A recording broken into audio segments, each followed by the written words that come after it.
అందరికీ నమస్కారం అండి. రేపు సంకష్టహరి చతుర్థి వ్రతం సందర్భంగా ఆ వ్రతం యొక్క ప్రాముఖ్యత గురించి తెలుసుకుందాము.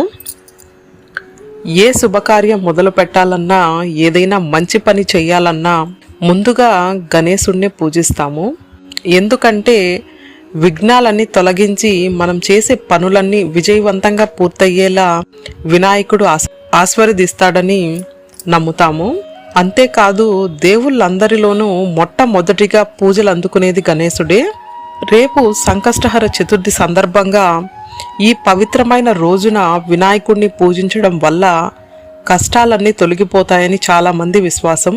ప్రతి నెలలో పౌర్ణమి తిథి తర్వాత వచ్చే చవితి రోజున వినాయకుడికి ప్రత్యేక పూజలు నిర్వహిస్తారు. ఈ పర్వదినాన కఠినమైన ఉపవాసం ఉంటారు. ఇలా చేయడం వల్ల తమ జీవితంలో ఎదురయ్యే అడ్డంకులన్నీ వినాయకుడు తొలగిస్తాడని విశ్వసిస్తారు. అంతేకాదు, ఈరోజు ఉపవాస వ్రతం ఆచరించడం వల్ల సంపద, తెలివితేటలు, ఐశ్వర్యం లభిస్తాయని భక్తుల విశ్వాసం. ఈ సందర్భంగా సంకష్ట చతుర్థి పూజా విధానం గురించి తెలుసుకుందాము. సంకష్ట చతుర్థి రోజున తెల్లవారుజామునే, అంటే సూర్యోదయానికి ముందే నిద్రలేచి స్నానం ఆచరించాలి. ఇల్లు మొత్తం గంగాజలంతో శుద్ధి చేసుకొని పూజా మందిరంలో వినాయకుడి విగ్రహం లేదా ఫోటోని అలంకరించి దీపారాధన చేయాలి. అనంతరం పువ్వులు సమర్పించాలి.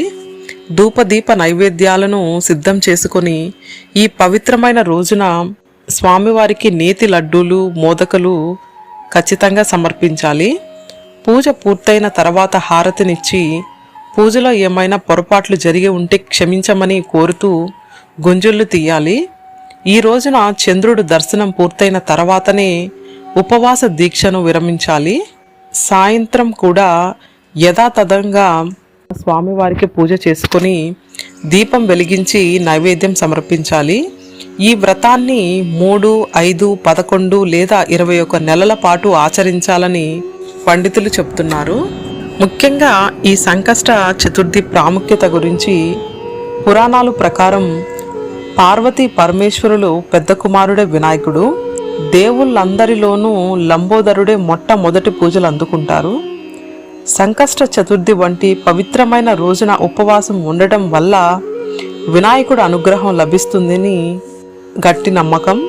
అంతేకాదు, తమ జీవితంలో ఎదురయ్యే అడ్డంకులన్నీ తొలగిస్తాడని, తాము కోరిన కోరికలన్నీ నెరవేరుస్తారని అందరూ విశ్వసిస్తారు. అందుకనే ఈ రోజున ఉపవాసం ఉండాలని నమ్ముతారు. సంకష్టహరి చతుర్థి రోజు వినాయకుడికి వెండి గిన్నెలో తమలపాకులు, లవంగం, జాజికాయ సమర్పిస్తే మీరు అనుకున్న పనిలో ఖచ్చితంగా విజయం సాధిస్తారని చరిత్ర చెబుతుంది. అంతేకాదు, కుటుంబంలో కూడా సఖ్యత ఏర్పడుతుందని, పూజా సమయంలో మీరు గణపతి అనుగ్రహం కోసం గణేశ మంత్రాన్ని పఠించాల్సి ఉంటుంది. వక్రతుండ మహాకాయ సూర్యకోటి సమప్రభ నిర్విఘ్నం కురుమే దేవ సర్వకార్యేషు సర్వదా అనే ఈ మంత్రాన్ని సంకష్టహర చతుర్థి రోజు పఠించాలి. దీంతో ఆయన కృపతో మన కోరికలన్నీ నెరవేరుతాయని చెబుతున్నారు. మీ పిల్లలు కూడా చదువులో బాగా రాణించాలంటే ఈరోజు దగ్గరలో ఏదైనా గణపతి ఆలయానికి పిల్లల్ని కూడా తీసుకొని వెళ్ళి అక్కడ వినాయకుడికి ప్రత్యేక పూజలు నిర్వహించి నువ్వుల దానం చేయించాలి. దీంతో వాళ్ళు గణపతి కృపతో విద్యలో బాగా రాణిస్తారని, వారికి విజయం త్వరగా వరిస్తుందని చెబుతారు. ఓం గం గణేశాయ నమః.